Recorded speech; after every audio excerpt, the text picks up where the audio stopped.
Bom dia, Rio Grande do Sul. Agora 11 horas e 31 minutos. Sexta-feira, graças a Deus, 19 de novembro. E hoje já estamos no segundo dia de audiência do caso Miguel em Tramandaí. Primeiro destaque de hoje com Lucas Abate ao vivo do Litoral Norte. Bom dia, Lucas. Bom dia, Luciane. Acabou agora a primeira parte da audiência de hoje. 7 testemunhas foram ouvidas, outras 6 devem prestar depoimento à tarde. E a expectativa para o depoimento das réis que deve acontecer no final do dia. Nós seguimos acompanhando e daqui a pouco eu volto com todos os detalhes. Tá certo, obrigada, Lucas Abate, ao vivo do Litoral Norte. E hoje completa 1 ano da morte de João Alberto. Destaque com Guilherme Roquette, que está em frente, inclusive ao Carrefour. Bom dia, Guilherme. Bom dia, Luciane. Justamente a gente voltou aqui para o bairro Passo da Areia, em Porto Alegre, para saber o que mudou. Quais foram as atitudes tomadas pelas empresas, tanto a empresa de segurança quanto aqui o Carrefour. O que aconteceu, Luciane, nesse tempo todo? É o destaque que a gente vai explorar ainda hoje aqui no SBT Rio Grande. Daqui a pouquinho, então, o Guilherme Roquette volta. Nós teremos, inclusive, uma entrevista ao vivo aqui no SBT Rio Grande com a delegada da Delegacia de Polícia de Combate à Intolerância, que foi inaugurada no fim do ano passado. Bom, e hoje também foi uma manhã de grande operação contra uma quadrilha responsável por diversos ataques a bancos aqui no estado. Destaque para Glauco Paza, direto da redação. Bom dia, Glauco. Bom dia, Lu. Bom dia a todos. 31 mandados judiciais em Porto Alegre, Gravataí, São Leopoldo e Tramandaí. 6 suspeitos foram detidos e já a gente conta como agia este grupo. Pelas imagens dá para ter uma noção. Lu, muita violência contra clientes e funcionários. Tá certo, Glauco, obrigada. Teremos também uma entrevista ao vivo com o delegado João Paulo Abreu, falando sobre essa operação, como chegaram até esses criminosos e que ainda estão em busca de outros bandidos que participam desta quadrilha. Essas e outras notícias, tem muita coisa até a 1h da tarde. O SBT Rio Grande, a sua companhia na hora do almoço, já está no ar.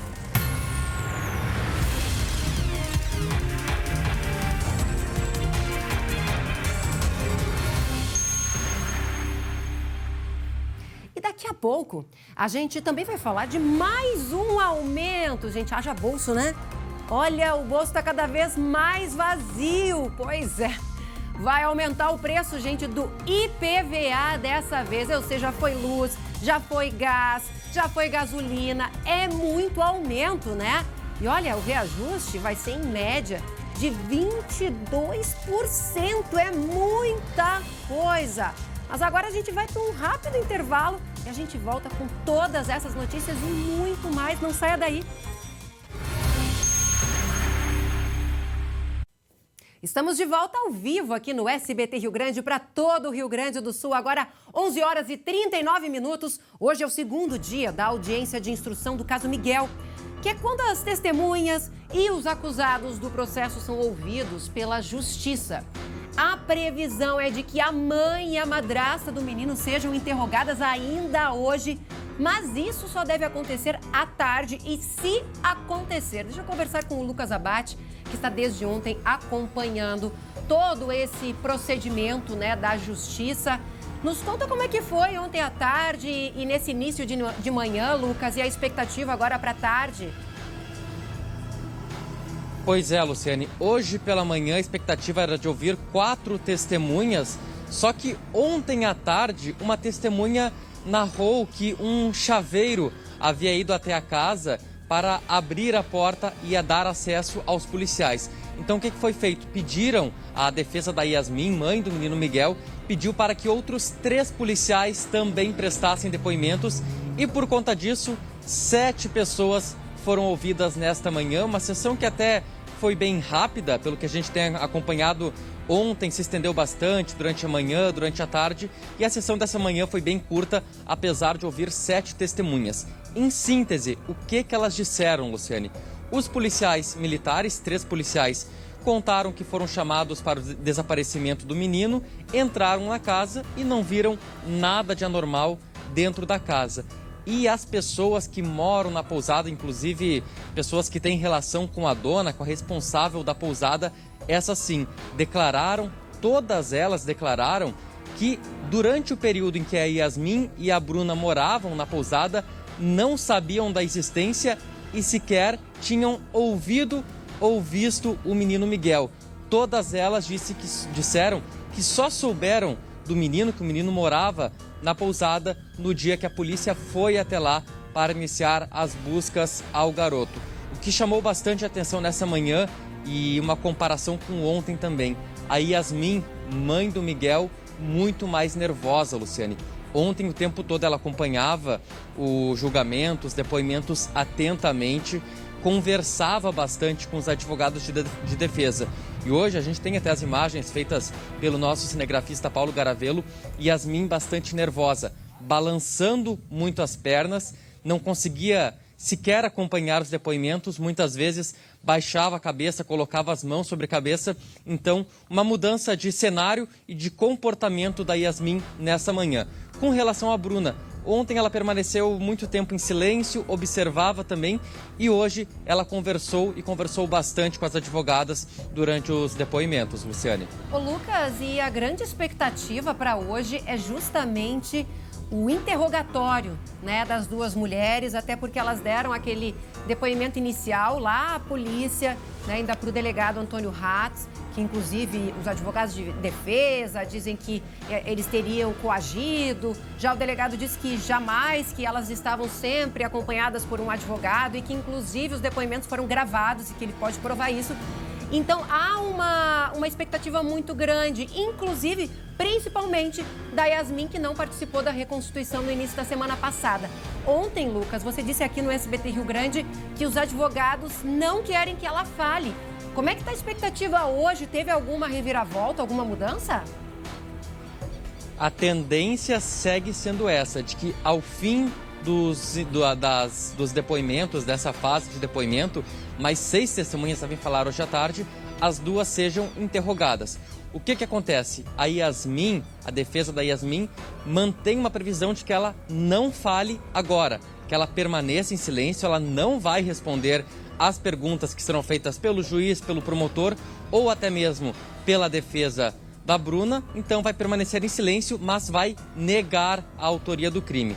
Já a Bruna, que participou, inclusive, da reconstituição nas últimas semanas e também está acompanhando aqui toda essa sessão, ela sim deve falar, mas segundo a defesa também vai negar a autoria do crime. Isso era uma previsão da defesa da Yasmin, mas eles disseram que só vão confirmar se de fato ela fala ou não ao fim dessa fase dos depoimentos. O que a gente consegue perceber por aqui, Luciane, até mesmo em conversa com os advogados, principalmente os advogados da Yasmin, uma tentativa de invalidar ou anular aquele primeiro depoimento que foi dado por ela lá na delegacia de polícia. Eles questionam a legalidade daquele depoimento, em que lá no início ela confessava a morte e a ocultação do corpo do menino Miguel. Então eles tentam invalidar esse depoimento para que daí sim ela fale novamente e dê sua nova versão sobre os fatos.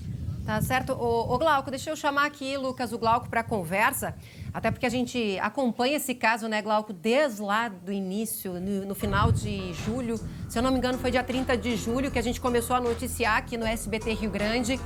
E foi algo que chocou muito a todos, e a cada detalhe que surgia, a gente ia ficando cada vez mais horrorizado, mais chocado, mais perplexo, né, com essa brutalidade, com essa frieza com que as duas mulheres mataram esse menino. E o Lucas traz mais uma vez essa informação, Glauco, de que o pessoal da pousada nunca tinha visto o menino. E eu lembro que eu entrei naquele espaço que ficava, que tinha acesso pelo box do banheiro, e segundo a polícia era lá que o menino ficava. Você já imaginou isso, Glauco? Ou ele ficava preso, ou ele ficava num espaço, assim, num fosso de luz, preso como se fosse um nada, porque isso aí não é um cuidado que se tem com uma criança, com nada. Sem tamanho. Eu lembro que a gente conversava com o delegado responsável pelo caso, né, o Hatz, que ele disse o seguinte: eu acho impossível alguém não ouvir nenhuma manifestação, nenhum choro, nenhum grito, nenhum barulho envolvendo essa criança. Mas aí agora eu chego à seguinte conclusão: era um estado de debilidade, né, Bom, tanto que ele teria sido colocado dentro de uma sacola, né, pequena até para o tamanho do corpo, né, que ele acabava não se manifestando realmente. É essa a conclusão que eu chego, para ninguém ter ouvido nada, não ter visto. Bom, aí tem a explicação que ele estava escondido, mas não ter ouvido sequer. Imagina, não tinha força, né? Nenhuma palavra do menino, né, Lu? Nossa, é muita tristeza, muita tristeza. E claro, né, Lucas, isso também a gente sabe que faz parte da estratégia da defesa. A gente sempre vê esse tipo de procedimento, né, dos advogados, tentar invalidar lá, porque querendo ou não, a Yasmin, lá no início, no depoimento que ela deu para o delegado, ela confessou todo o crime. E não só confessou, como ela deu todos os detalhes. A Bruna depois foi lá e também reforçou todos os detalhes e mostrou como isso foi feito na reconstituição, né, Lucas? E, inclusive, Luciane, além de confessar o crime, de contar como jogou o corpo do menino dentro do rio Tramandaí na noite mais fria do ano, até então, ela deu algumas declarações que o delegado Ractes trouxe aqui na época, dizendo que não sentia mais amor pelo filho, que o filho era um estorvo para ela. Foram palavras ditas pela Yasmin, pela mãe do menino, lá no primeiro depoimento, quando ela foi presa em flagrante pela morte e ocultação do corpo do menino. E agora, claro, se tem essa tentativa da defesa de tentar anular ou invalidar esse primeiro depoimento, e aí sim que ela fale novamente para dar uma nova versão. Eu até ontem tive a oportunidade de conversar com a banca que defende a Yasmin. Perguntei para eles primeiro se ela iria falar, que eles disseram que, olha, a expectativa é de que não. Nesse primeiro momento ela não vai falar, só deve prestar algum tipo de depoimento ou será interrogada lá no júri, no tribunal do júri, para os jurados e se acontecer. Aí eu perguntei, bom, mas se ela nega o crime, quem matou o menino Miguel, ela vai apontar a Bruna? Aí eles disseram, essa é uma informação que no momento a gente não pode revelar por uma questão de estratégia de defesa. Fiz o mesmo questionamento para a defesa da Bruna. Se ela nega o crime, foi a Yasmin quem matou, e a advogada me disse a mesma coisa, que isso é algo que só lá na frente eles vão revelar, no momento uma estratégia de defesa, manter em sigilo. Tá certo, então. Lucas Abate segue acompanhando as audiências lá no Litoral Norte, as audiências referentes à morte do menino Miguel, e logo mais ele volta com mais informações. Agora a gente vai fazer um rápido intervalinho, na verdade, para ouvir um recado que o André Har deixou pra gente. Vamos ver? Ei, quer cuidar do seu sorriso? Preste atenção neste recado importante da Sorri Fácil. Olá, boa tarde. Você quer voltar a sorrir? Então aponte a câmera do seu celular no QR Code aqui embaixo. Eu sou a doutora Luciana Kremer e hoje estou aqui para falar com você que sofre com a perda de um ou mais dentes e tem vergonha de sorrir. Os implantes dentários da Sorri Fácil são a solução para você. Chegou o momento de você priorizar a sua qualidade de vida e conquistar o seu melhor sorriso. Estaremos te esperando com atendimento especial entre os dias 22 e 27 de novembro. No sábado, dia 27, com horário estendido até às 18 horas. Chegou a hora de voltar a ter confiança para sorrir e se alimentar sem medo. Agende agora sua avaliação pelo QR Code ou ligue 0800 631 30 ou ainda busque por Sorri Fácil nas redes sociais. Sorri Fácil, sorrir é uma conquista. E agora a gente segue com as notícias, porque as notícias não param de chegar. 11 horas e 49 minutos. Presta atenção nessa imagem. Presta atenção nesse flagrante, gente. É um bandido trapalhão que atacou aqui na capital. Isso logo depois de assaltar um casal. Aí o que aconteceu? Um criminoso acabou atirando contra o próprio comparsa. Isso aconteceu ontem aqui no bairro Moinhos de Vento, Glauco. Explica um pouquinho como é que foi isso, mas enfim, olha, eles se atrapalharam geral, né?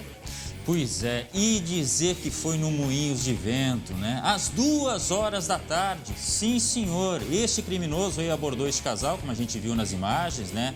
Pediu o celular, enfim, pertences deste casal que estava passando por ali. E aí, depois de pegar isso aí, ele foi subir na moto em que estava um comparsa. Este motociclista que estava pilotando esta moto acabou sendo atingido por engano por este assaltante aí que cometeu o assalto. Isso porque ele se confundiu, se atrapalhou na hora de subir na moto e disparou contra a cabeça do próprio comparsa. O tiro, ele saiu de baixo para cima, ficou gravemente ferido este motociclista que estava pilotando a moto. Teve que ser atendido pelo SAMU e este criminoso que assaltou e atirou por engano acabou fugindo do local. A Brigada Militar foi chamada, logicamente fez ali algumas buscas, mas não conseguiu encontrar este assaltante aí. Repetindo, 2 horas da tarde, estamos falando da rua Quintino Bocaiúva, que tem um grande movimento. Nossa, muito movimento, né? Num bairro também movimentado e de classe média alta, o Moinhos de Vento, em Porto Alegre, Lu. É na Quintino, né, Na Glauco? Quintino Bocaiúva, exatamente. Na Quintino. Vamos prestar atenção aqui nessa imagem. Olha só, ele chega aqui com a arma em punho, né? E aí ele ataca esse casal. Dá pra gente voltar um pouquinho ali na imagem, no flagrante? Olha lá. Ele ataca, tira aqui a arma, aponta ali o tempo inteiro a arma. E aí, daqui a pouco, essa senhora aqui, ela repassa a bolsa, né, que tá aqui, ó, atravessada, aqui no corpo, ela entrega e o senhor teria dado o celular, né, Glauco? Isso, exatamente. E aí, gente, pra vocês entenderem, o comparsa dele, Glauco, se eu errar alguma coisa, você me corrige. O comparsa dele tava ali, na moto, preparado pra fugir depois desse assalto. Exato. E a gente viu ali que o bandido tava com a arma em punho. Quando ele subiu na moto pra fugir, ele que tava ali com a arma, provavelmente, né, já tava com a arma pronta ali pra atirar, ele se atrapalhou e deu um tiro na cabeça do comparsa que tava em cima. Ou seja, ele fez algum movimento com o braço na hora de subir ali e atirou na cabeça do próprio comparsa. A moto a gente viu ali, ele deve ter fugido a pé, né, Glauco? Fugiu a pé, até porque as informações dão conta de que ele fugiu com a arma, que ele praticou o assalto e teria pego a outra arma também que estaria com o comparsa. Fugiu a pé pelo Moinhos, mas aí ninguém descobriu para que lado ele foi, se ele pegou um outro carro, se ele pegou alguém de refém. A brigada, pelo menos, não tem essa informação, mas ele sumiu dali. Nossa, mas olha, é muita falta, né, do que fazer. Olha, Não, durante ali, é luz do dia, os caras não estão nem aí, vão ali, é uma área extremamente movimentada, os caras com a arma em punho, ou seja, se matar um, eles não estão nem aí, tipo, é uma vida a mais, pra eles a vida não vale nada. E não sabe nem o que tem dentro daquela bolsa, de repente não tinha pertences de grande valor, é um celular, tudo bem, a gente sabe que celular eles roubam muito, né? Mas o fato é o seguinte, olha o risco que ele botou, um monte de gente nessa situação aí, claro. E acabou tirando contra o próprio comparsa, né? Não, ainda se atrapalhou todo, olha, Deus que me perdoe. E nem pensar de olhar o comparsa, né? De tentar socorrer, que isso? Se é ladrão, ele vai tentar fugir, realmente. Claro, não, isso é bandido, né? Ou seja, não tá nem aí nem pro próprio amigo. Sem querer eu atingi ele, dane-se, eu vou fugir aqui. Não, olha, pelo amor de Deus, Glauco, sabe? Não tem mais o que não haja. A gente sempre diz, sempre tem alguma coisa a mais. Sim, vai ter. Tem alguma coisa para piorar? Sempre tem nesse mundo. Infelizmente tem. Naquela região ali, só para terminar, cafés, tem várias lojas, tem restaurantes. Muita gente presenciou a ação, mas esse criminoso acabou fugindo. A polícia segue atrás. Tá certo, Glauco. Agora, 11 horas e 54 minutos.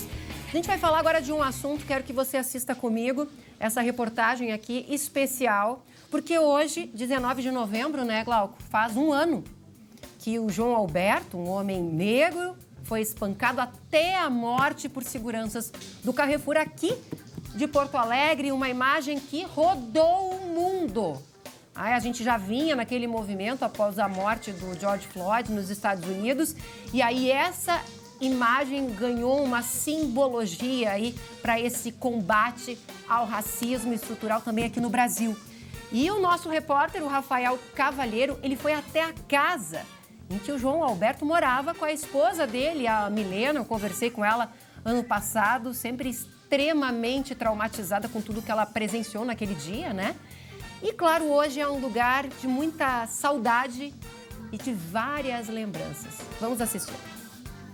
Justamente na semana em que celebramos o Dia Nacional da Consciência Negra, também lembramos um ano do assassinato de João Alberto. Mas o que mudou para a família e amigos é o que a gente vai ver agora no Fala Comunidade.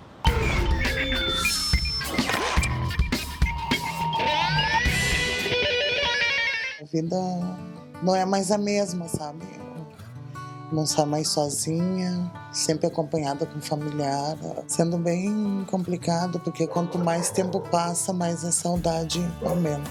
E é bem difícil, sabe? Seu João, o que mudou neste um ano? Uma perca na família, assim, dessa forma, causa um impacto muito grande. Não só para mim, que sou pai, como também para os outros familiares, né? Em primeiro lugar, a minha família me apoia muito, né? Se não tem uma irmã, tem outra irmã aqui, ou meu irmão, estão sempre em volta. Meu pai e minha mãe também me dão muita força, né?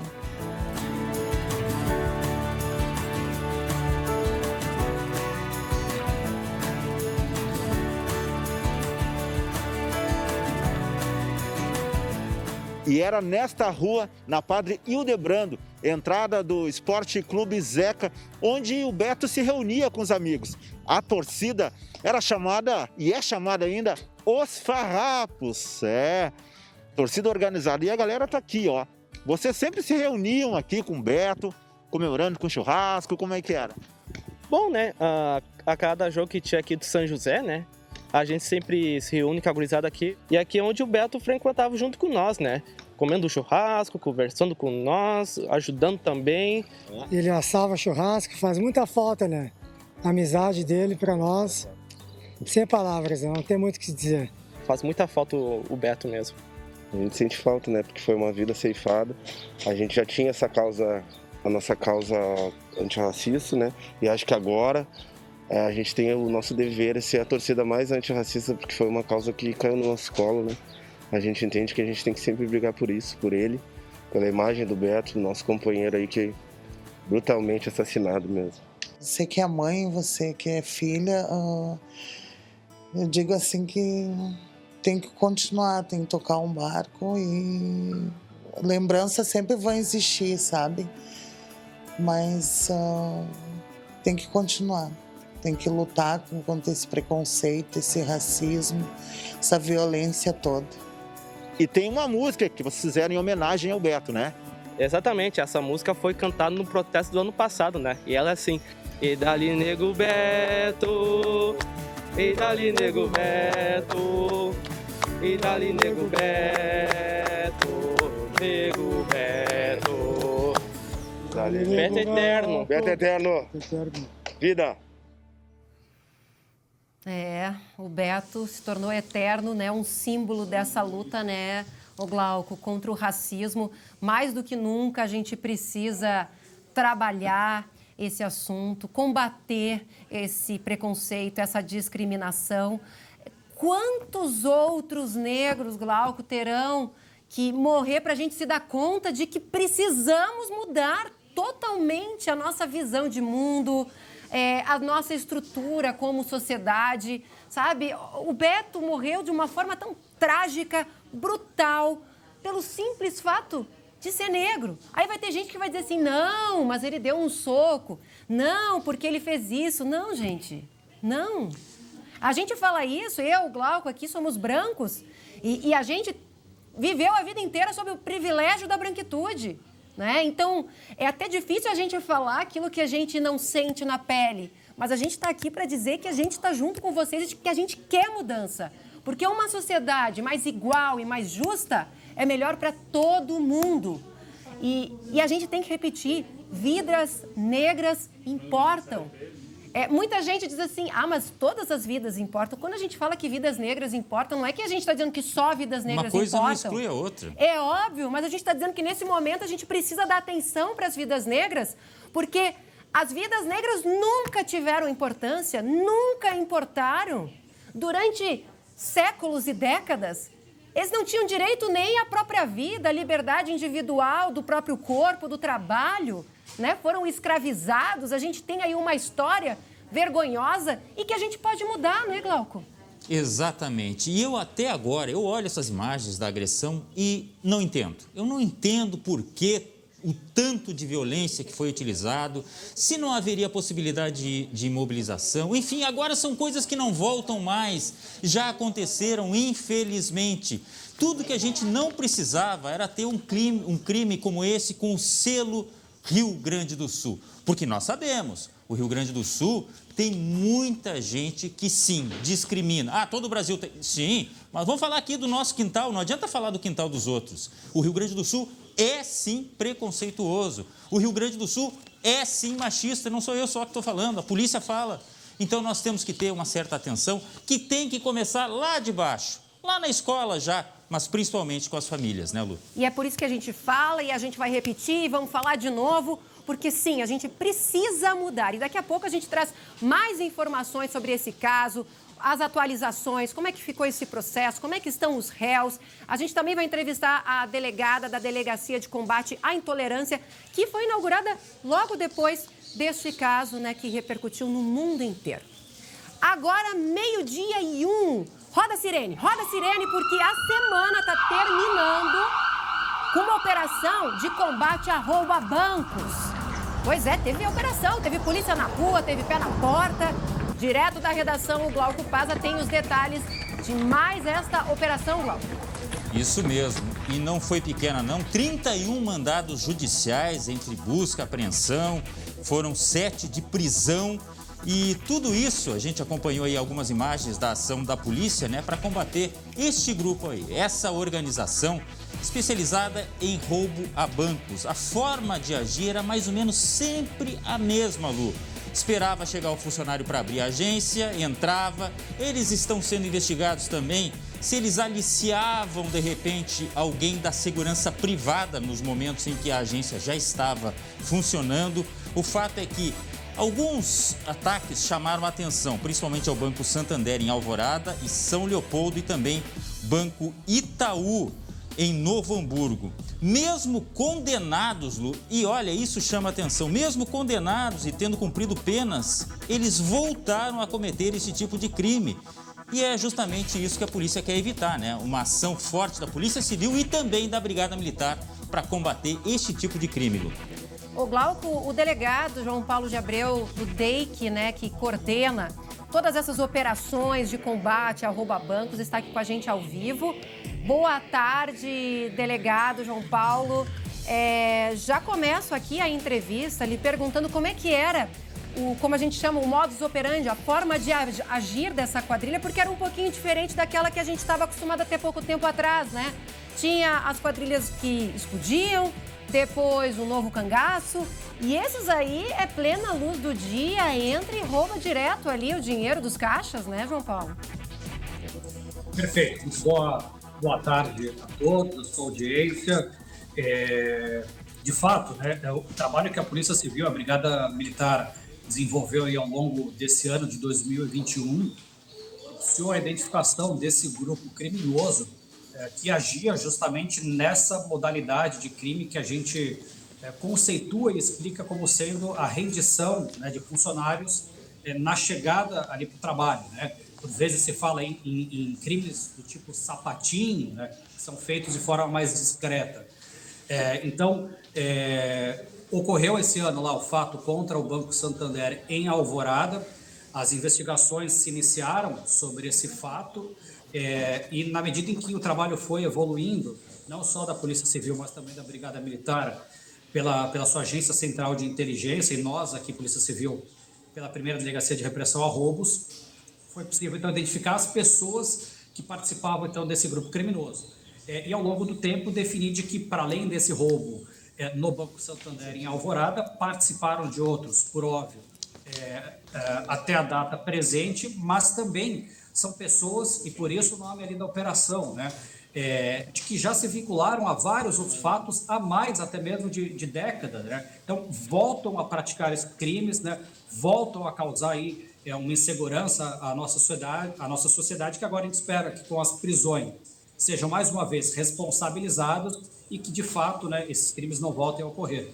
Ô, delegado, mas assim, eles entravam, se passavam por seguranças, aí eles iam direto no caixa, eles tinham alguma informação privilegiada para conseguir agir? O que vocês já detectaram, descobriram até agora? Na verdade, a gente trabalha forte, né, com a hipótese do favorecimento para a ação criminosa, na verdade, para a não oposição, né, por vezes, por parte do sistema de vigilância, né, ou de funcionários da equipe de vigilância. De fato, hoje, nenhuma dessas pessoas foi alvo de cautelares, mas hoje se confirmou a nossa suspeita porque nós apreendemos em um dos locais de busca um uniforme completo de uma empresa de segurança que atua aqui no nosso estado. Não que haja uma vinculação dessa empresa, claro. Óbvio, mas há, de forma muito contundente, suspeita da participação de vigilantes na não oposição, né, para a ação criminosa, ou seja, para que eles não reajam no momento em que eles iniciam a prática do crime, mas também no fornecimento de informações privilegiadas, ou seja, quem são os funcionários do banco, quem é o gerente, familiares, enfim, para que de fato, ou para que de fato a ação criminosa seja um sucesso no sentido da subtração de valores. O Glauco Pada tem uma pergunta aqui, delegado. Não, me chamou muita atenção, delegado. Boa tarde, essa questão da recidiva, né? De gente que já praticava os mesmos crimes, continua fazendo, e de repente tem gente aí que deveria estar na cadeia, ou eles foram soltos, enfim, e estão continuando a praticar os mesmos crimes, como é que é? O que nós percebemos, tá, Glauco? De fato, todas essas pessoas, elas estão em liberdade ou estavam em liberdade por terem cumprido a pena imposta, né? Então, não tínhamos nenhuma pessoa foragida, senão pela existência dos mandados que nós demos cumprimento hoje. O que nós percebemos, e na verdade, qual que é de fato o objetivo do trabalho desenvolvido pela Polícia Civil e que nós queremos e desejamos que seja possível agora. O trabalho construído, né, pela investigação criminal propicie, mais uma vez, uma condenação dessas pessoas e, de fato, apenas significativas, não é?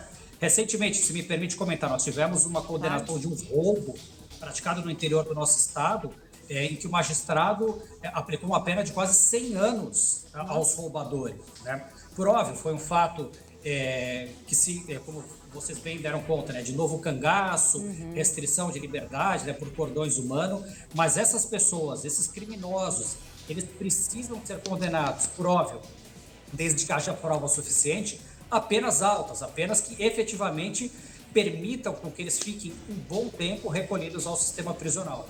Até agora, delegado, 4 presos, é isso? Ou mais, ou já atualizou o número?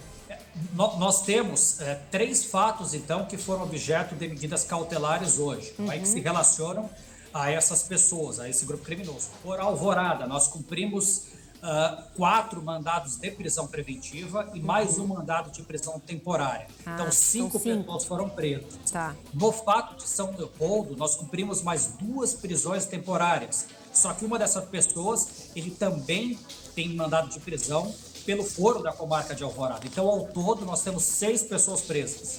6 pessoas presas e sei que alguns ainda estão foragidos, vocês ainda buscam a identificação, por isso, inclusive, que estão divulgando essas imagens, né, delegado? Exatamente. Na verdade, o objetivo da divulgação da imagem, por óbvio, é que essas pessoas que nos assistem o façam, né, com atenção, né, para se realmente verificar quem são essas pessoas. Lógico, não são imagens de rosto propriamente dito, imagens com alta qualidade, mas aqueles que conhecem certamente poderão ajudar a Polícia Civil, ajudar a Brigada Militar através do Disque Denúncia. Então, o nosso 0800 510 2828, que é o Disque Denúncia do DEIC, é o melhor meio de comunicação agora para que a sociedade nos auxilie, né, trazendo informações que possam favorecer a identificação dessas demais pessoas, especialmente das pessoas que praticaram o roubo em Novo Hamburgo, né, sendo que nós já temos uma pessoa presa em flagrante pela Brigada Militar, mas a gente ainda precisa identificar ao menos as outras 4 pessoas que praticaram aquele evento criminoso. Tá certo, muito obrigada pelas informações, pela entrevista, delegado João Paulo de Abreu aqui do DEIC, né? Esse departamento que justamente busca coibir o crime organizado, roubo a banco, esse tipo de crime que atormenta tanto a nossa sociedade. Diga, Glauco. Não, me chamou a atenção, só para terminar o assunto, é que num dos casos tinha criança, tinha 2 crianças na frente do caixa, as crianças assim, ó, com as mãozinhas para cima.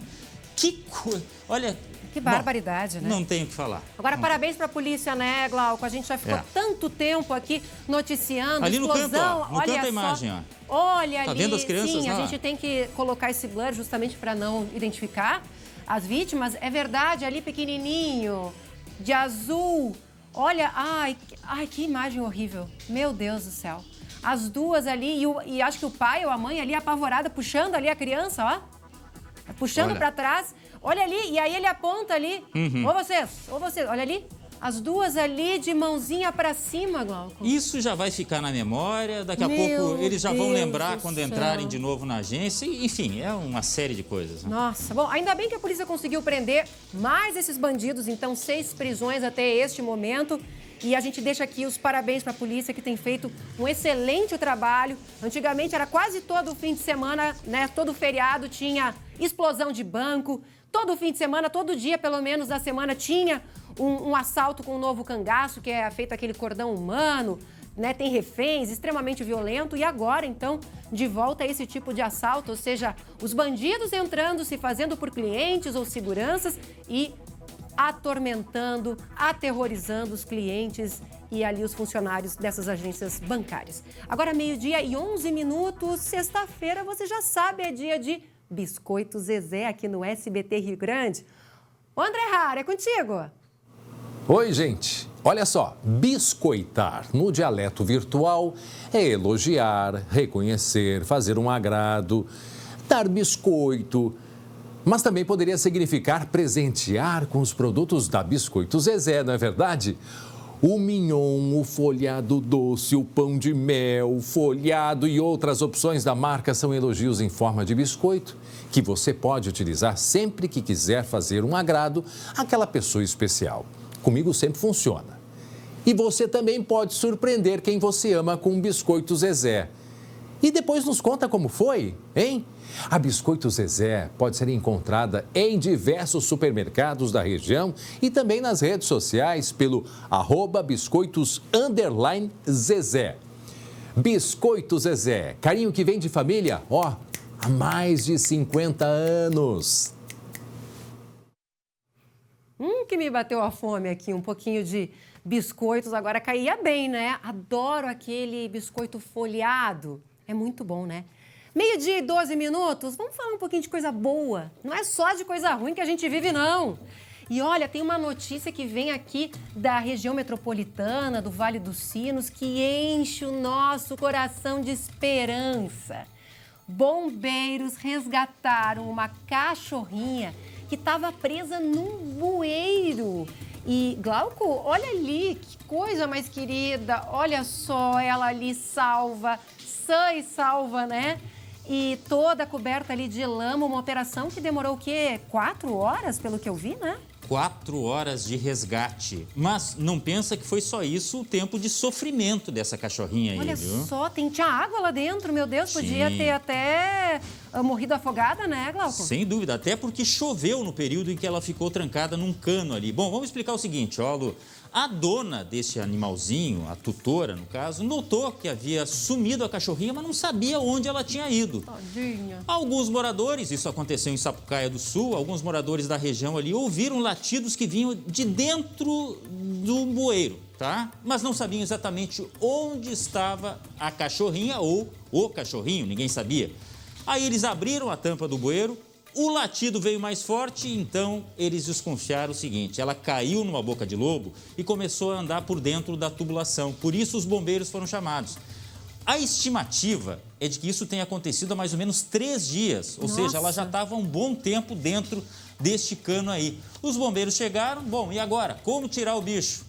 Chamar não adiantava. Ele estava desesperado, o cão, a cadelinha no caso, né? Só latia, eles tiveram que fazer esse buraco aí. E aí o bombeiro conseguiu laçar essa cachorrinha e puxar, tirando ela de dentro deste encanamento. 4 horas de resgate, com direito a aplausos no fim, e merecidamente, né? Eles, inclusive, pelo esforço, acabaram estourando a tubulação da Corsã. O pessoal da Corsã foi chamado para ajudar, mas no fim das contas, olha aí, ó. Olha só, que felicidade. Final feliz. Mas, a Glauco, preta, tá? Olha a preta ali, olha a carinha dela, meu Deus, assustada, toda coberta de lama, pobrezinha. Debilitada, mas com vida e cheia de carinho, olha aí. Querida. Não, e eu tava vendo, né, como você disse, Glauco, eles tiveram que chamar a Corsã, usaram uma retro para abrir aquele buraco, porque não é um buraquinho, gente. Olha o tamanho da cratera no meio da rua. Ele tá, o bombeiro tá lá no fundo e aqui, pelo que eu vi, ali é o encanamento onde ela estava presa, né? Isso mesmo, e tinha todo o risco de, ao fazer o buraco, machucar o bichinho. Então, foram chamados engenheiros para calcular ali, olha, aqui dá para fazer, aqui não dá, de acordo com o latido da preta que pedia socorro há um bom tempo dentro desse cano aí, Lu. Nossa, olha aqui a cara dela, que amada. Cara de gratidão, né? Ai, isso aí, bom, né? Mas a gente vê que ela tá bem cansada, né? Claro, debilitada, logicamente. Com certeza, ficou presa. Sem água, a não ser aquela água do cano, mas principalmente sem alimentação, né? Eu repito aqui, ó, nem a dona sabe, a tutora sabe exatamente, mas calcula-se que em torno de 3 dias ela tenha caído numa boca de lobo e aí veio por dentro do cano. Final feliz, então, pro desaparecimento da preta. Ela ficou presa no bueiro, mas foi resgatada com sucesso pelos bombeiros. Parabéns pros bombeiros. Isso em Sapucaia do Sul, né, Glauco? Isso, Sapucaia do Sul. E não venha dizer assim, mas era um cão e se fosse uma pessoa, fariam também. Uma coisa não exclui... Olha, não tem nada a ver uma coisa com a outra. Eu não aguento esse tipo de polêmica. Mas, gente, uma coisa não exclui a outra. A gente tá aqui para ajudar quem precisa. Vida é vida. Exato, e aqui a gente está vendo, né, ou seja, uma operação de resgate de, sim, uma cachorrinha, ela é a cachorrinha de uma família, faz diferença, é um ser vivo, merece o nosso respeito, né, Glauco? Exatamente, parabéns a toda a equipe aí. Agora, 12h e 17 minutos, vamos voltar a falar do caso de 1 ano do assassinato do João Alberto. Aqui em Porto Alegre é o Dia da Consciência Negra, né, nesse ano. Fica marcado justamente pelo 1º ano da morte do Beto, o João Alberto Freitas. Ele foi assassinado no estacionamento do supermercado Carrefour, aqui na Zona Norte de Porto Alegre, ali no bairro Passo da Areia. Imagens que correram o mundo, cenas lamentáveis, cenas terríveis que embrulham o estômago. A gente ver ele sendo espancado, levando socos, tapas na cara por vários minutos. Depois ele foi imobilizado contra o chão, pediu socorro, né? Ele dizia, Milena, me ajuda, que era a esposa dele, né? Hoje é a viúva. Olha, essas cenas, gente, são terríveis, terríveis, e que infelizmente ocorreram aqui em Porto Alegre, ou seja, a nossa capital gaúcha ficou manchada, né, por esse episódio muito triste e que tem o racismo estrutural por trás. E a gente faz toda essa cobertura porque a gente não quer que fatos como esse se repitam.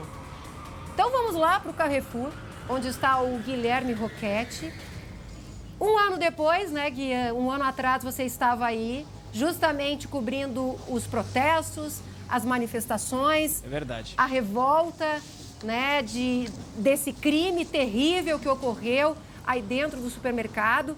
E eu quero saber, já abro aqui essa conversa, quero saber o que mudou de lá para cá, Gui.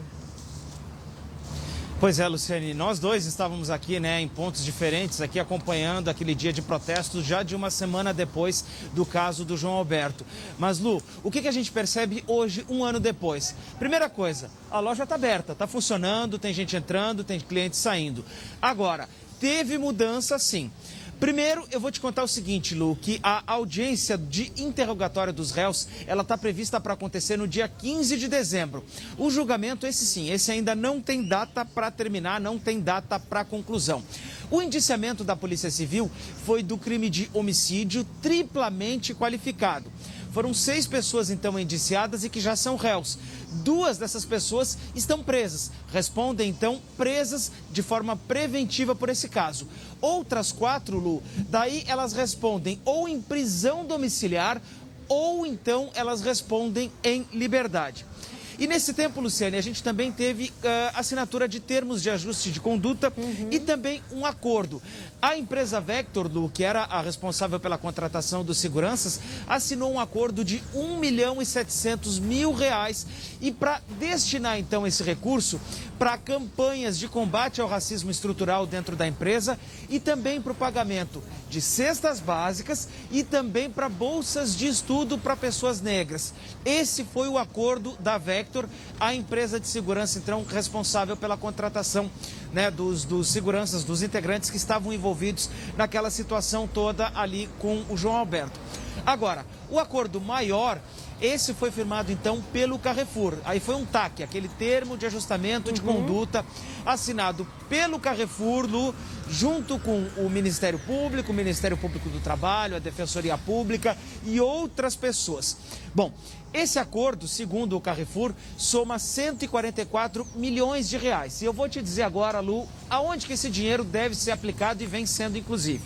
Bom, primeiro são ações antirracistas dentro da própria empresa. Inclusive agora os funcionários do Carrefour, eles estão usando câmeras aqui junto, né, na roupa, né, Luciane? Eles passaram a usar câmeras a partir de então. Ainda tem mais medidas, né, de combate ao racismo estrutural também dentro da empresa.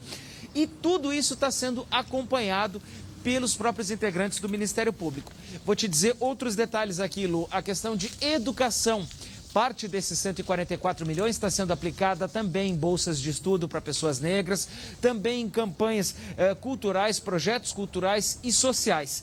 E ainda foram empregados também 5 milhões de reais em mudanças na questão da segurança dos supermercados. E segundo o próprio Carrefour, se afirma que o projeto que foi implementado aqui em Porto Alegre, nessa loja aqui do Paço da Areia, ele serviu de modelo para todas as outras do país. Então, ainda que a gente não tenha o julgamento dos réus, dos 6 réus nesse processo, a gente tem pelo menos essas ações que já estão em andamento, Luciane. Tá certo, Guilherme. Eu acho que uma das principais mudanças, assim, a meu ver, é que eles também contrataram seguranças próprios agora. Eles não são mais terceirizados, porque senão seria muito difícil você implantar um programa gigantesco, né, Glauco?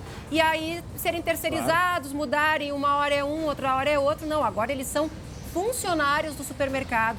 E a gente espera que essas medidas, esse olhar agora diferenciado, ou seja, um olhar antirracista. A gente quer atitudes antirracistas no meio de trabalho, no nosso dia a dia, que também respinguem nos outros supermercados, né, nas outras redes. Ou seja, que não fiquem só no Carrefour, né, Glauco? Infelizmente, Lu, algumas vezes tem que acontecer tragédias para que mude a história. A gente fala também de um caso que nós estamos acompanhando de perto, o caso Kiss. Teve que acontecer para mudar uma série de regulamentações, a própria legislação. E nesse caso aí, que bom, se sirva para mudar para melhor. Infelizmente, a gente lamenta uma morte da forma como foi, mas que outras pessoas não sejam vítimas, né, Lu? Bom, e ano passado, 20 dias depois desse caso, desta morte, foi inaugurada a Delegacia de Polícia de Combate à Intolerância aqui em Porto Alegre. Né? Então, é quase um ano já de funcionamento dessa delegacia e a delegada Andréa Matos está aqui com a gente, ela que é responsável por essa delegacia. Boa tarde, delegada. Já inicio aqui a nossa conversa lhe perguntando como é que foi esse quase um ano de funcionamento, o número de ocorrências e especialmente a questão do crime de racismo e de injúria racial. Boa tarde. Antes de mais nada, eu quero dizer que é sempre um prazer falar sobre o nosso trabalho.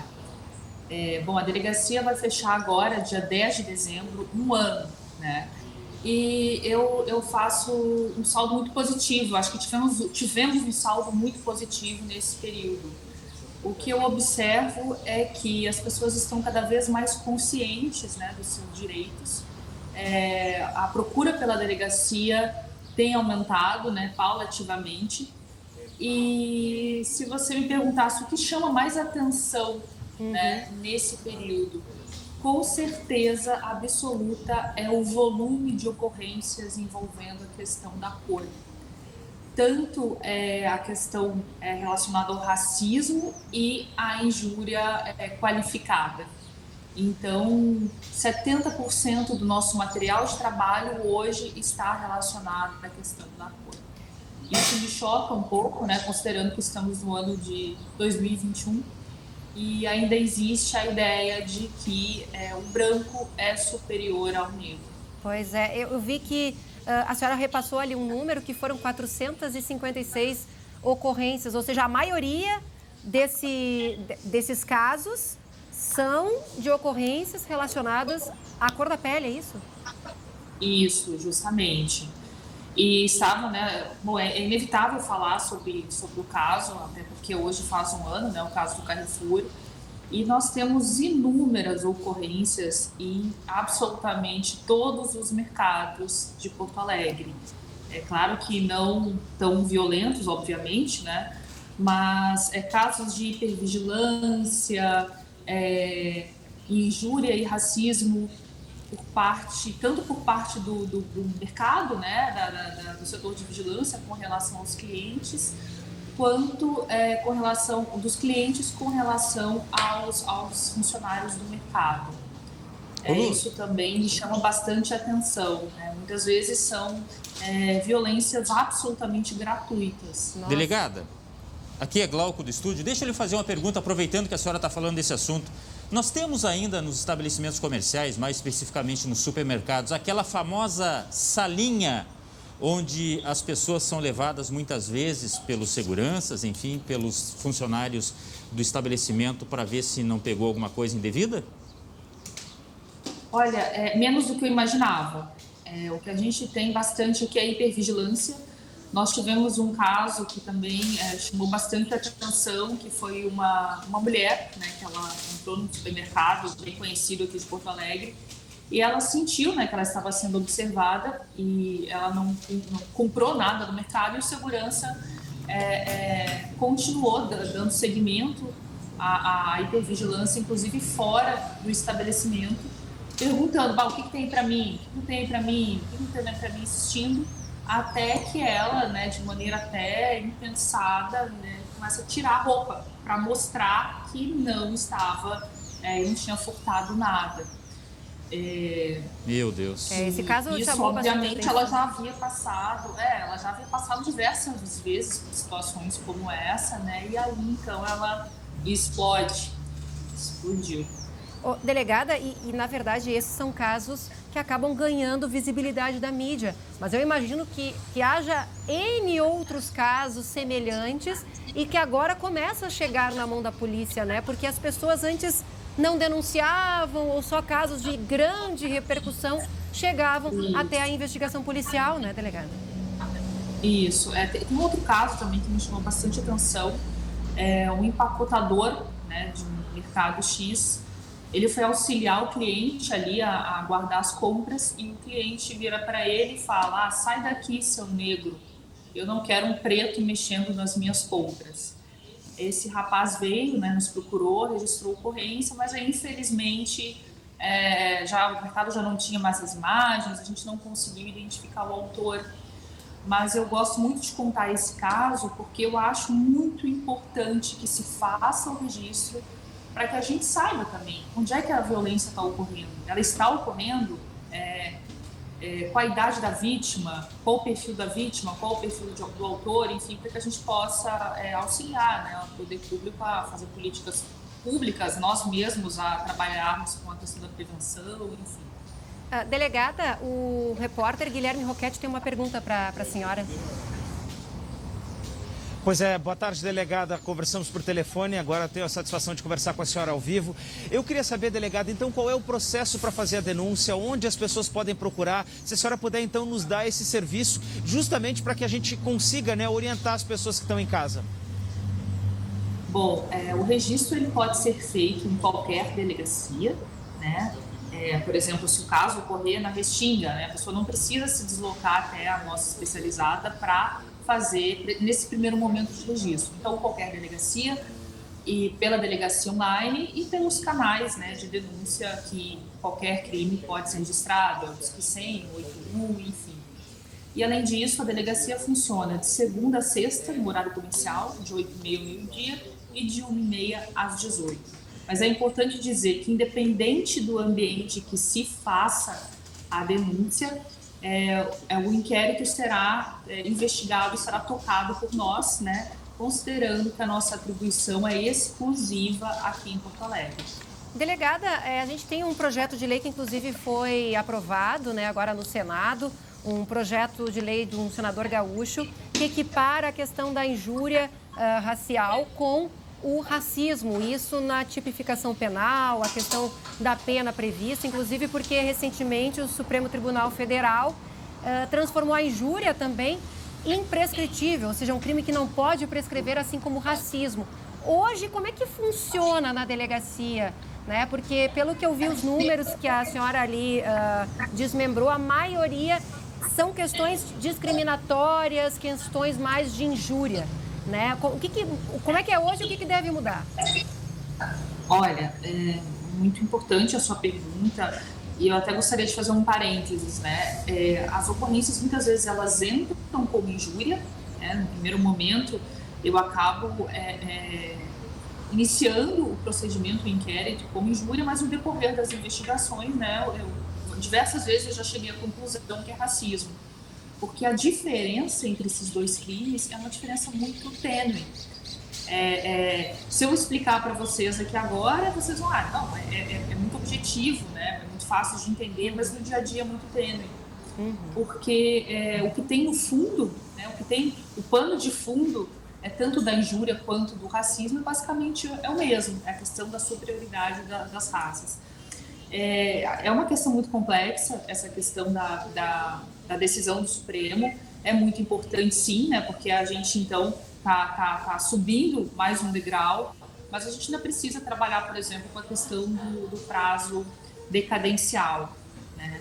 É um avanço que haja essa equiparação, mas eu vejo também um outro lado que até que ponto a equiparação vai trazer um benefício para a vítima que muitas vezes ela desiste, daqui a pouco muita gente não quer se expor, né? Muita gente faz o registro e no decorrer da própria investigação, por um motivo ou por outro, né, decide não dar continuidade. Enfim, eu acho que tem muito a se discutir, sim, com relação à decisão do Supremo, a esse projeto de lei. A gente tem muito a avançar nessa seara ainda, é uma questão muito complexa. Tá certo, muito obrigada, delegada Andréa Matos, responsável pela Delegacia de Combate à Intolerância, que completa 1 ano agora em dezembro, que falou aqui ao vivo sobre esse trabalho muito importante aqui no Rio Grande do Sul. Ô Glauco, como a delegada disse, né, ainda tem muito a avançar, mas querendo ou não, a gente já avançou um pouquinho, que seja. A passos de formiguinha, mas é assim que as coisas mudam.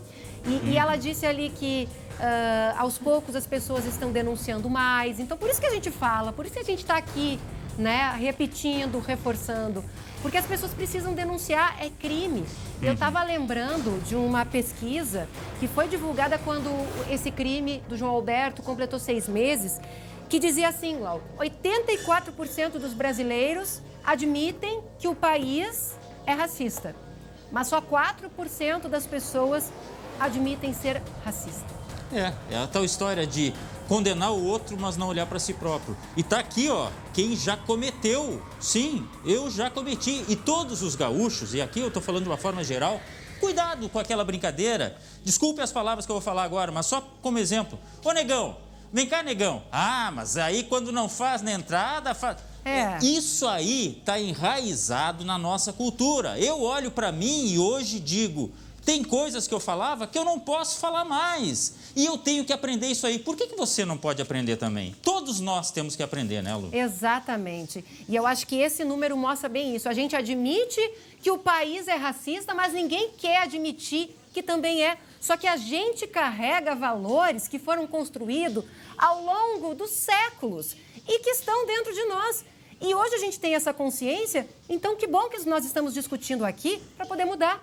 Claro. É a partir da consciência de que sim, o racismo existe, que a gente consegue dar os primeiros passos para a grande mudança, porque é o que a gente quer, uma sociedade mais justa, mais igual e que todo mundo tenha os seus direitos individuais, as suas liberdades individuais de forma justa e igual, né, Glauco? Exatamente. E também, olha só, eu prometo que não vou me alongar, quem se sente ofendido... Exterior isso aí. Não passou aquela época assim, o cara me chama de tal coisa, me chama de... Mas sempre foi assim, um a mais, outro a menos. Não, tá na hora de mudar. Então vamos mudar. E não basta não ser racista, a gente tem que ser antirracista. E ser antirracista é alertar o amigo, é refletir sobre as próprias atitudes, é refletir sobre o vocabulário. Eu falo criado mudo. Não, gente, é mesa ali de cabeceira da cama. denegrir. Não, é difamar. A gente tem que mudar. São pequenos atos, pequenas atitudes e que a gente vai conseguir mudar sim. Vamos junto. Vamos lá. Agora, 12h35, vamos mudar de assunto, porque a gente vai voltar a falar com o Lucas Abate, que está lá no Litoral Norte, acompanhando as audiências de instrução do caso do assassinato do menino Miguel, de 7 anos, que foi morto pela mãe, pela madrasta, no fim de julho. Lucas, o que tem de novidade até agora? Neste momento, Luciane, momento de intervalo na audiência que deve ser retomada cerca de 1 hora por volta da 1h30 da tarde, a última parte dessa audiência de instrução. O que vai acontecer a partir da 1h30? 6 testemunhas serão convocadas a prestarem depoimento. São pessoas que tiveram algum tipo de convivência ou com o menino ou com as duas, ou até mesmo vizinhos que, como falaram pela manhã, durante o tempo em que moravam na mesma pousada que a família, que a Yasmin, a Bruna e o Miguel, disseram nunca terem visto a presença do menino e sequer ouvido algum tipo de risada, brincadeira ou até mesmo pedidos por socorro. Entre essas 6 testemunhas da tarde, 2 que são muito importantes, a mãe e a irmã da Bruna, que vão participar através de videoconferência, estão em outra cidade e vão falar nessa audiência através de videoconferência. E a expectativa é que ao fim desses depoimentos, aí sim, Yasmin e Bruna sejam interrogadas. Como a gente já trouxe informação aqui mesmo no SBT Rio Grande, a tendência é de que Yasmin não fale durante esse interrogatório e a Bruna sim. Ela deve responder as perguntas, mas vai negar a autoria do crime. Ela, inclusive, está negando a autoria do crime já há bastante tempo, até no primeiro depoimento, né, Lucas? A gente acompanhou, foi direto todos os dias lá para Imbé. E o depoimento dela, na verdade, ela trazia os detalhes, dizendo que quem tinha matado era a Yasmin. E a Yasmin, naquele primeiro depoimento, disse que sim, que tinha sido ela. E deu, na maior frieza, aqueles detalhes, né, Glauco?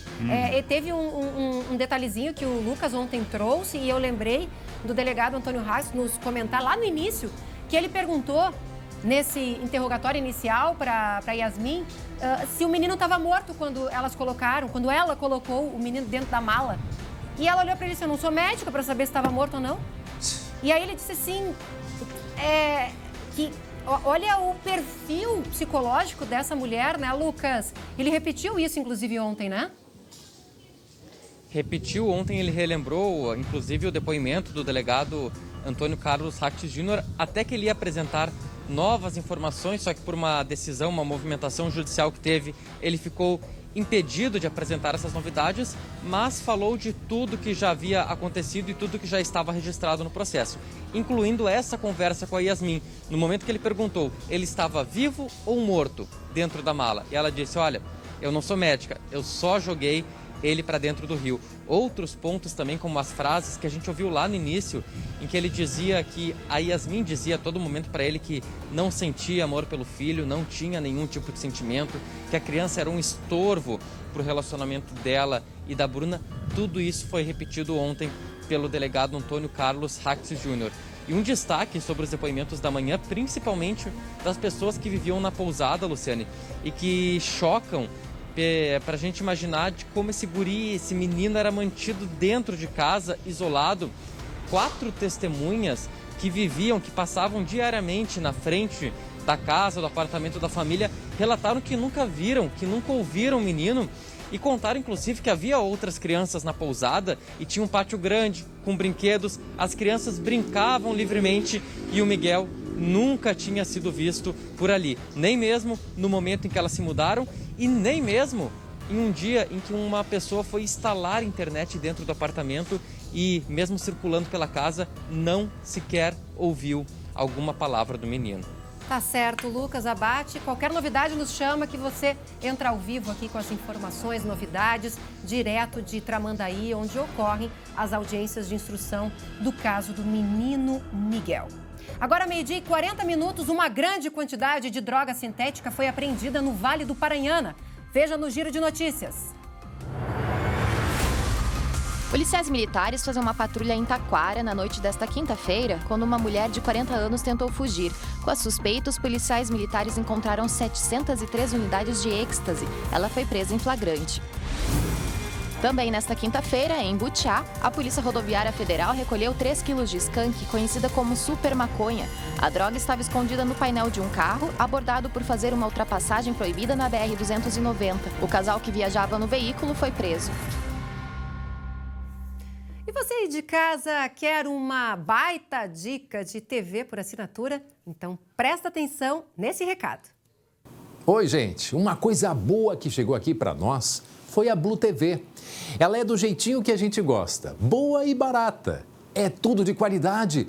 Dá para se divertir com os filmes e séries, se atualizar com as notícias, vibrar com o futebol e ver a novela enquanto a criançada se diverte com a programação infantil. Tudo isso em 100 canais por apenas R$ 39,90 mensais e ainda tem o equipamento que é de última geração. Ah, ficou curioso? É só ligar 0800 941 6080 que você mata a curiosidade e assina a Blue pelo preço promocional de lançamento. É só falar que está assistindo aqui o programa. Tá esperando o quê? Vai pegar o telefone agora e ligar. Ah, se preferir, dá para assinar também pelo site bluetv.com.br. Então, te vejo na Blue. E agora a gente segue, né? 12h41. Tem muita notícia, muita informação de todas as regiões do estado. E ó, tem novidade na área da segurança pública. Deixa eu falar com o Glauco de novo, porque a pior cadeia do Rio Grande do Sul vai ser demolida, Glauco. É Olha, isso? Parece mentira. mentira. Eu fiquei assim, será que é isso mesmo? Bom, mas alguém pode perguntar, vamos destruir cadeia agora com tanta cadeia que precisa? Calma, na verdade seria botar abaixo para fazer uma estrutura nova. Você sabe que... É o central? A cadeia é o presídio central de Porto Alegre, dividido em pavilhões, em que os presos circulam por ali, né? O governo do estado falou há pouco que deve destruir essa estrutura do presídio central. Um investimento de 115 milhões de reais para destruir os pavilhões e construir esta nova estrutura. Mas ainda não foi divulgada data para que isso aconteça. Hoje, a cadeia pública, antigo presídio central, abriga 3.456 detentos, quase o dobro da capacidade. E ela já foi considerada, esta cadeia aí, a pior unidade carcerária do Brasil. É igual a uma escola do crime, porque quem está lá dentro não se recupera, na verdade, só perpetua o crime, tendo maus exemplos, se comunicando com o celular, enfim, tudo que a gente sabe que acontece lá dentro, né, Lu? E muitas vezes entra um bandido ali de menor potencial e sai de lá um assassino, né? A gente sabe que aquilo lá... Gente, é um horror, é dividido por galerias, por facções. Até pouco tempo atrás, não sei como é que está agora, tinha uma facção que ficava ali naquela área do pátio. Ou seja, ali quem manda é a criminalidade, né, Glauco? Isso, e quando você entra lá, você falou, né, Lu, tem que optar. Ah, vai pro lado A ou pro lado B? Se não for pro lado A, tem que ir pro B e vice-versa. Então, quem não é exatamente das facções acaba entrando, né? Isso é muito grave. E muita gente acaba tendo que pedir favores e aí o pagamento é cometer algum crime aqui fora.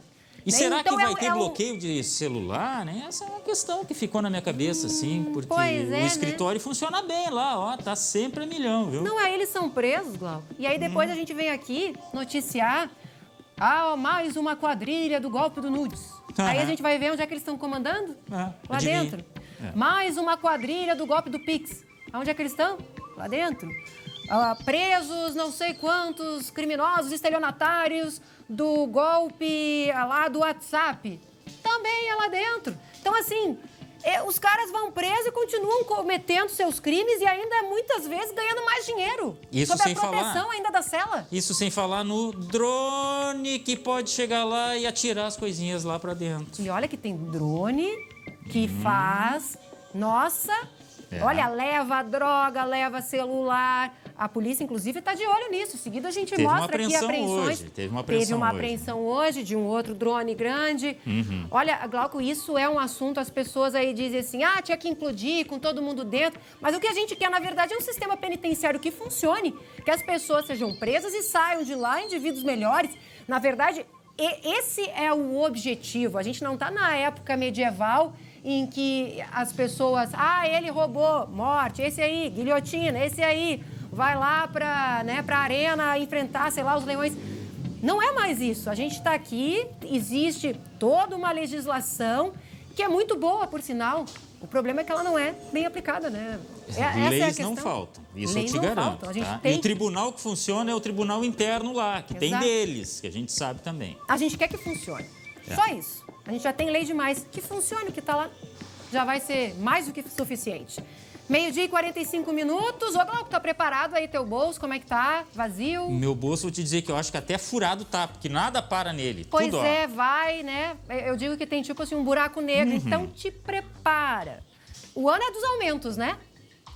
Gasolina, gás, carne, alimentos, o que mais? O que mais que subiu? Ano que vem vai ter mensalidade escolar, que também vai subir. O gás veicular... Para com isso, Lu. É sexta-feira, Lu. Energia elétrica. Nossa, eu já perdi as contas. Pois essa que agora é a vez do IPVA. Desculpa que eu vou estragar um pouquinho aí a comemoração do fim de semana. Mas vem aumento no IPVA. Ô, Guilherme, como assim? Eu não vi nenhuma notícia aí da Assembleia autorizar algum aumento de alíquota ou não tem nada a ver com a alíquota do imposto? É porque, na verdade, Luciane, nem a Assembleia nem o governo fizeram nada. Simplesmente ficaram bem quietinhos e deixaram a coisa rolar. Vou te explicar por quê, Luciane. A alíquota de IPVA aqui no Rio Grande do Sul é de 3% do valor do veículo. Essa alíquota, para ser alterada, precisa de um projeto aprovado na Assembleia. Só que não houve alteração nessa alíquota. O que houve alteração foi na base em que ela incide, ou seja, a tabela FIPE. E a gente tem alguns exemplos aí para mostrar para vocês como os carros ficaram mais caros através da tabela FIPE. Vamos ver o exemplo de um dono, por exemplo, de um Palio 2012, um carro bem comum. Esse carro no ano passado, em outubro do ano passado, que é justamente o mês usado para a arrecadação do IPVA, ele valia cerca de R$20 mil. E o dono, então, deve ter pago cerca de R$620 de imposto, que é equivalente aos 3% dos 20 mil. Só que agora, em 2021, esse carro aumentou de valor e está valendo R$25 mil. E o valor estimado do IPVA é de R$750. Então, meu amigo, se tu tem um Palio 2012 na tua garagem, o teu IPVA vai aumentar cerca de R$130. Agora, esse não é o maior problema. Tem um outro exemplo que eu vou trazer para vocês. O dono de um Onix, inclusive parecido com esse branco que está aqui atrás de mim. O dono de um Onix ano 2019, Luciane. Olha só, no ano passado esse carro estava valendo quase R$41 mil. O IPVA que o dono deve ter pago é de R$1.200. Só que hoje, o mesmo Onix que pode ter ficado lá guardadinho dentro da garagem, intocado, ou pode ter rodado até 200 mil quilômetros, independente disso. Ele é muito usado. Esse carro agora está valendo... Exatamente, que é muito usado por aplicativo, mas esse mesmo carro está valendo R$54 mil. Um aumento aí de quase R$14 mil. E em cima desse valor vai vir o imposto de R$1.600. Luciane, um aumento de quase R$400 no imposto que o dono desse carro vai pagar. O que acontece? Por que o preço dos carros aumentou, Luciane? Por uma série de motivos, principalmente até ligados à pandemia. A falta dos semicondutores, a crise no transporte, os produtos da China, o dólar, tudo isso jogou lá para cima o preço do carro novo. E isso veio a reboque os carros usados, que aumentaram a procura. Outro fator, Luciane, é o seguinte, várias fábricas, inclusive a GM aqui em Gravataí, pararam a produção, não produziram nenhum carro. A GM ficou 8 meses sem fabricar um Onix sequer, justamente porque não tinha matéria-prima. Tudo isso, então, aumentou o preço do carro zero e puxou os usados a reboque. Tá bom, Guilherme, agora chega de notícia ruim, chega, vai pensando aí numa notícia boa para trazer depois, porque é sexta-feira, sextou. Pensa aí, vai lá pro cantinho e pensa aí numa notícia boa, Gui. Ô, gente, sextou, né? Sextou, a gente quer notícia boa.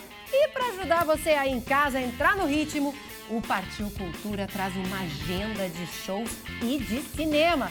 Chega mais, Bruna! Olha aí! Já tá em clima, hein? Oi, Lu, eu tô sim, sextou com S de saudade. Sobe só um pouquinho mais, ó. S de saudade, cheio de balada na... Ô, gente, saudade de um evento, né, minha filha? E aí, com vocês, tudo bem? Então, já sabem o que vão fazer nesse fim de semana? Não? Para tudo e ó, anota as nossas dicas.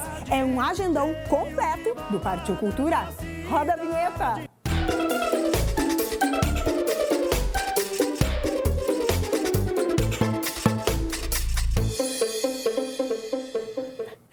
E se eu cantar? Tu vens, eu já escuto os teus sinais. Ó, tu vem chegando pra brincar no meu quintal. Só por esses versos, você já sabe que eu tô falando dele, gente. Alceu Valença. E hoje, às 9 da noite, ele se apresenta aqui no Auditório Araújo Viana, em Porto Alegre. Claro que no repertório só tem clássicos, né? E ó, corre porque tem pouquíssimos ingressos à venda. Ah, coisa boa. No teu cavalo peito, no cabelo ao vento. Dá vontade de ficar ouvindo mais e mais, né? Só que ó, amanhã ainda tem outro showzaço que vocês vão poder conferir. Quer uma dica? Sabe o quê? É o eterno Olhar 43. Sim! Paulo Ricardo está de volta aos palcos com a turnê Rádio Pirata. Sucesso óbvio. Não vai faltar até. Aumenta um pouquinho mais o volume pra gente, ó.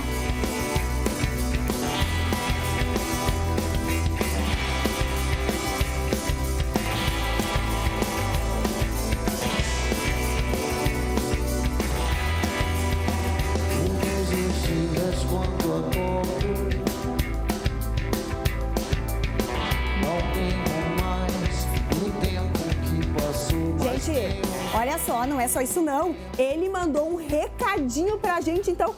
Oi, Paulo Ricardo! Alô, Porto Alegre, que felicidade! Agora vai! 35 anos de Rádio Pirata ao vivo, aí no Auditório Araújo Viana. Sábado, 20 de novembro. Todos os grandes clássicos dos 2 primeiros álbuns, Revoluções por Minuto e Rádio Pirata ao vivo, num só espetáculo icônico, dirigido pelo Ney Matogrosso, como você que nos viu lá no Gigantinho pôde testemunhar. Agora é sua vez. 20 de novembro, no Auditório Araújo Viana. Rádio Pirata ao vivo, 35 anos. Valeu!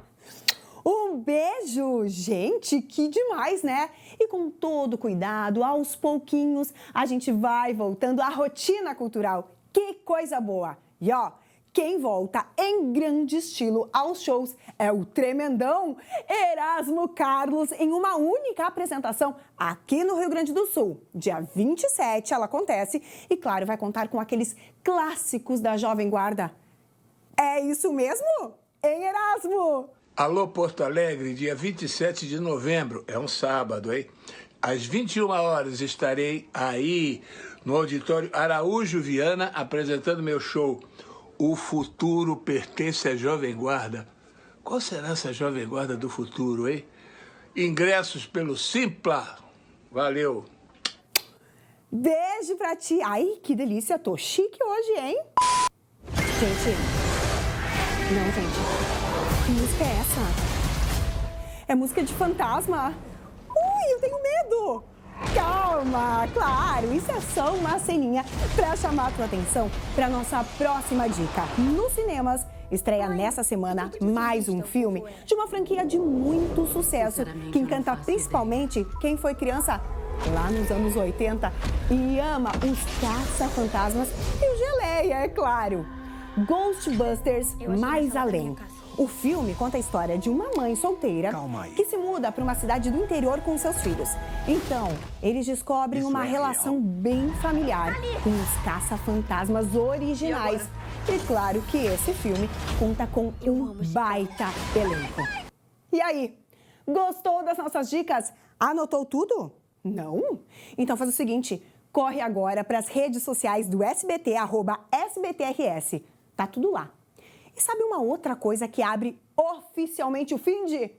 É o Masbá, minha gente. E ó, já posso antecipar para vocês que uma pessoinha muito conhecida que pintou há pouco por aqui vai estar participando. Sabe quem?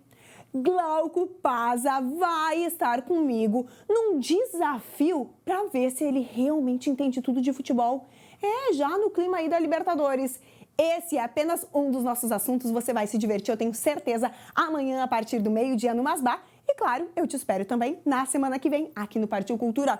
Um beijo, bom fim de pra todo mundo!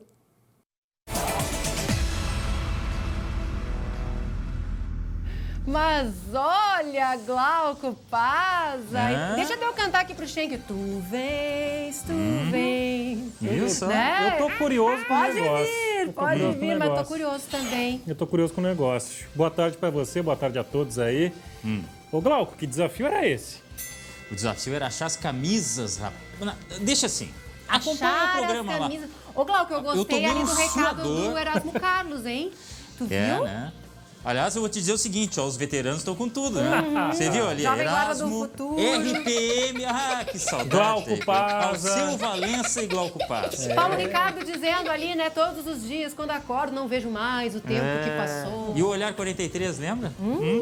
Essa é clássica, essa é clássica, hein? Eu ia dizer que era do tempo que o Glauco era guri. Não sei se é. Isso aí mesmo. Fiquei na fila, eu acho que umas 4 horas para ir no show. Então tá. Matheus Schenck, melhor ficar nesse quesito um pouquinho mais quietinho, tá? Senão eu vou me sentir um pouquinho ofendida. Tá. Ô, Glauco, vamos pro futebol. Glauco, me conta aí.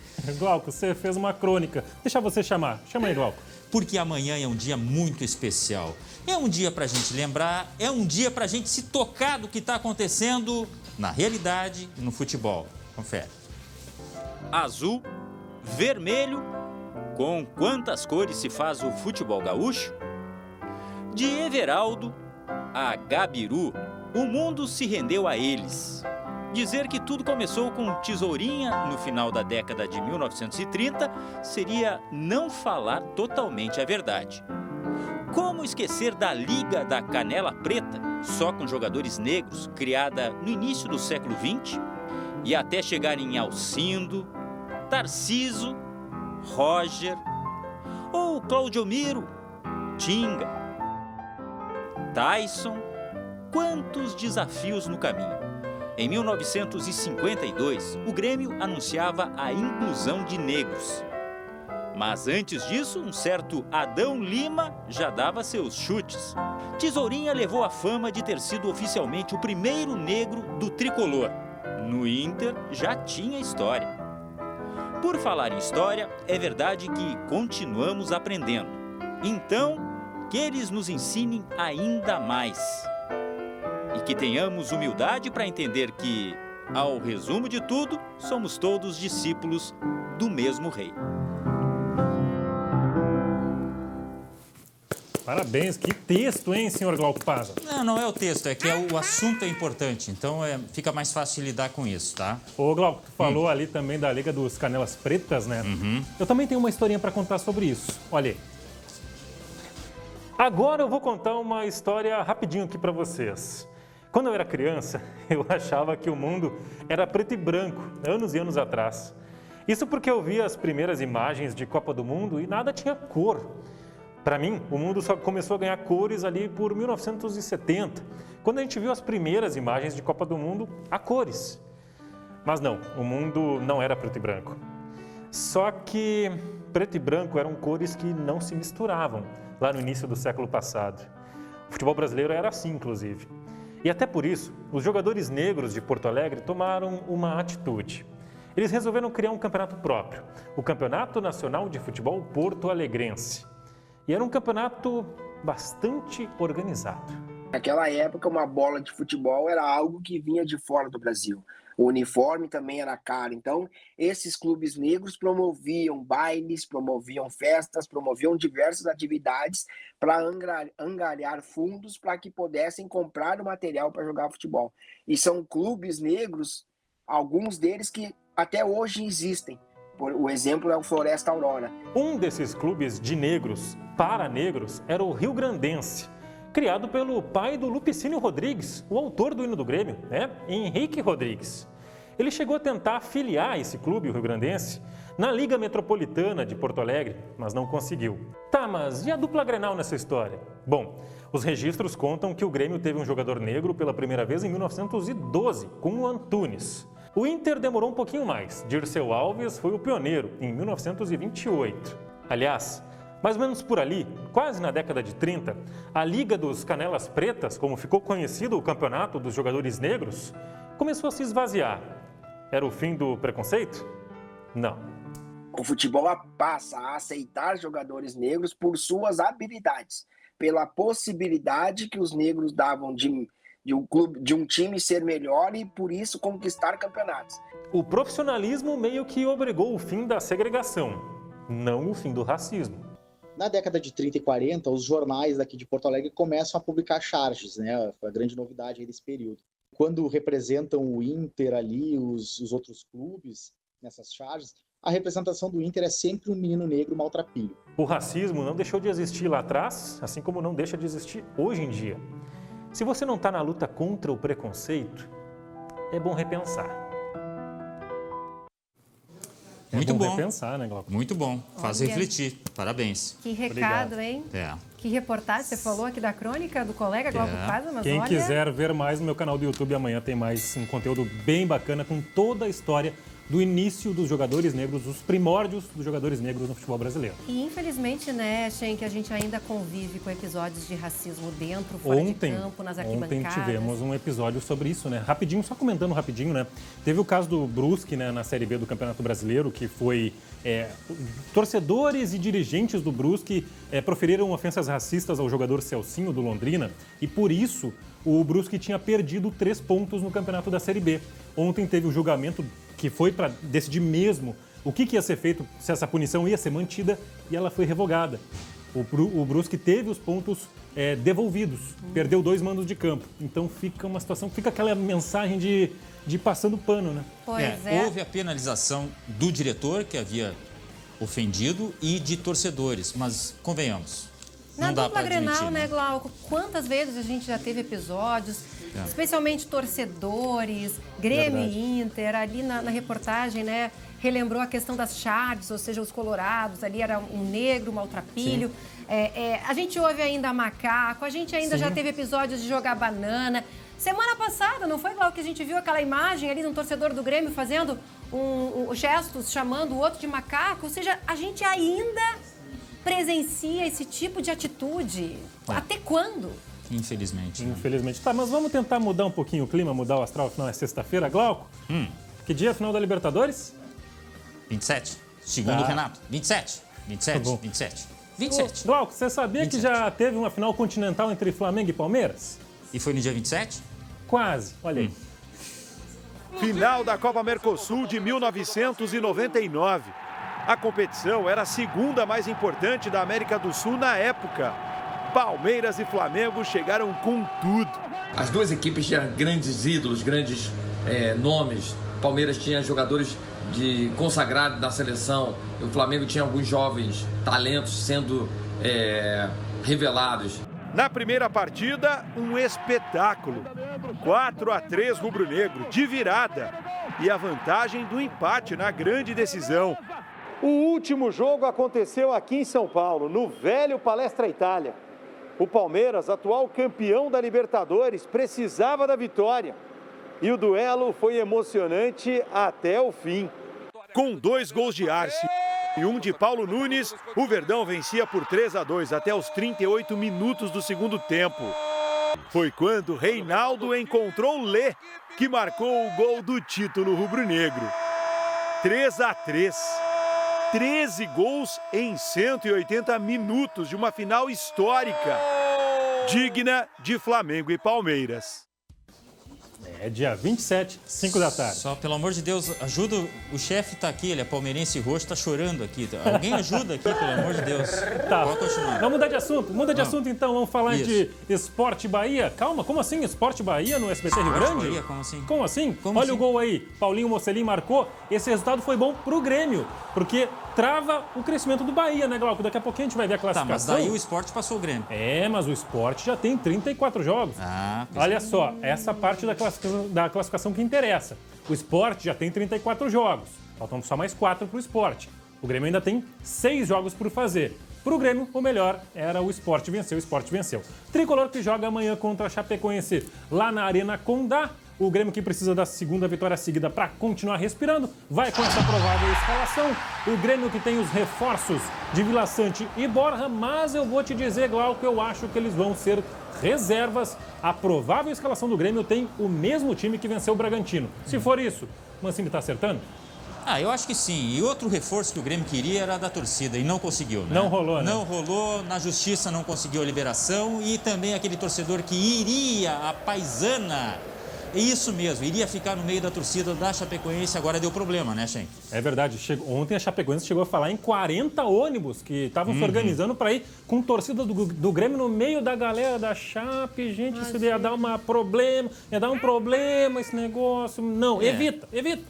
Poderia não dar nada, mas também poderia dar muito problema. Então agora está definido que só sócios da Chapecoense vão. Quem comprou aí e não puder ir, pode ter o dinheiro restituído. Glauco, será que o Tyson volta ao Internacional amanhã? Vamos olhar a classificação, não. A escalação do Inter contra o Flamengo. Se a gente botou o Tyson aí, mas eu te pergunto, será que vai? Eu acho que ele não vai ser obrigado a ir. Só se ele disser assim, tô à vontade, se o médico disser tá liberado. Então, essa é a questão. Flamengo que traz boas lembranças pro Colorado, né? O Inter fez talvez o melhor jogo no Brasileirão contra o Fla lá no Maracanã em agosto, 4-0. E é contra o Renato. Isso já é um incentivo pro Colorado, né? Isso é verdade. E com o público. Ô, Glauco, perguntinha, pega ratão aí, vamos ver se tá atento. Último jogo do Inter em casa no Beira-Rio com mais de 40 mil pessoas. Qual foi? Deve ter sido um Grenal, sei lá. Errou! Não. Eu te mandei no zap, seu bobão, você não leu. Qual é o jogo? Inter e Universidade de Chile, no ano passado, em fevereiro, 41 mil pessoas. O Inter vai quebrar uma marca de mais de 1 ano e meio aí, sem um grande público no Beira-Rio. Bom explicar que está liberado então e agora o Inter oficializou capacidade total do estádio, já que o governo autorizou, né? Isso aí. Expectativa muito boa. Ô, Lu, Oi. As velas, pegou as velas para acender para mais uma peguei. rodada? Sabe que eu tô de mudança? Encontrei ontem as velas, umas velas grandes, viu? Não tem problema, precisa de bastante Eu acho vela. que precisa de bastante vela, né? Vamos lá. Precisando. Pois já tem lá um santinho, já tem vela. O que tiver mais, pode me dar de dica, tá? Vamos porque lá, tudo a gente tá aceitando. Vamos lá. E hoje tá chegando o Flamengo aqui em Porto Alegre, hein? Tá chegando e a gente vai acompanhar de perto. Porto tá? Alegre vai virar aí uma espécie de capital aí da Libertadores. Meu irmão, é claro que sim. O sotaque já tá pronto. Bom, gente, nós vamos ficando por aqui. Ótimo fim de semana pra vocês e segunda-feira estamos de volta. Tchau, tchau.